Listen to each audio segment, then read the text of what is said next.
nuti ilma namaa lammituu lammiidhaaf dhukkubee hadooda ani sirbuun dhufne dirqama lammummaa bayadhuufi qooda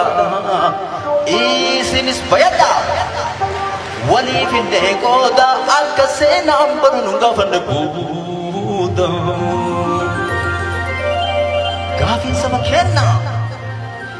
gabrummaa hin beenu dinne nu haa gayu gabrumfataan beenu akka nurraa ka'u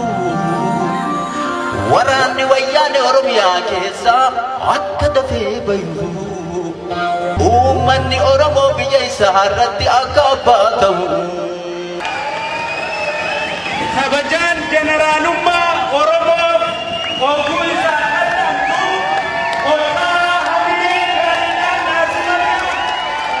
hojiidhaan harkatee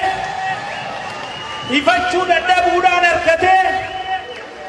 jeneraal umar suleyman amma booda artist umar suleyman jechuun yakka jeneraal artist umar suleyman maqaa kabajaa hojiidhaaf isaa kenname itti xiqqaata malee ittiin guddatu Albiin na dhagaya bakka dubbiin jirtu isiniif odeessa miina tuuka bu'a yaadaan isin fuudhe oromiyaa bal'oo keessa isin geessa uummanni oromoo warri biyya keessa harka wal qabate irree ofii kaase diina qawwee baatu shimaluma ummanni keenya hidhannoo onneetiif hidhannoo surriitiif tokkummaa ofii mooyatee jedhu of harkaa qaba sadiin kan yaa dhaabbota teenna wanni isinii dhaamu namni mana tokko wal wajjiin ijaaruuf citaa waliin haamu citaa waliin saamu isin obboleeyyan ilmaan abbaa tokkoo manni keessan guddaa biyyi teessan bal'oo isin biraa taree ormayyuu hingaa maaltu ta'e rakkoo ja'anan mana waliin qabdan wal duraan diiginaa wal wajjiin ijaaraa yoo kun dhaaba fidu kun maagaraa fidaa yoo kun gaalee fidu kun wancitaa fidaa hunduu wal gargaaraa waliin caasina harka wal qabadha waliin bahaa gaaraa diina saba keenna lafarraa dhadha'u irraa godhaa daaraa daddaffii tanatti ummata dhaqqabaa baraaraa jedhamsa kana isaaniif dabarsa walumaa galatti dhaabbotiin keennas ummanni keenya ka islaamaa ka kiristaanaas ka waaqeffataas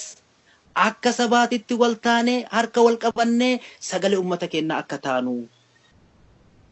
ka jedhu dhaamsi kiyya guddaan yaa ummata keenya warri biyya alaa dafa walii gala ofirraa cufadha hula alaan alaa yaa ummata keenya warri biyya alaa dafa walii gala ofirraa cufadha hula alaan alaa harka wal qabadha tokkummaa jabeessa dirree qullaa irra wal fixutti jirra haalli jijjiiramte dubbiin achi hin jirtu bakki tokko leessa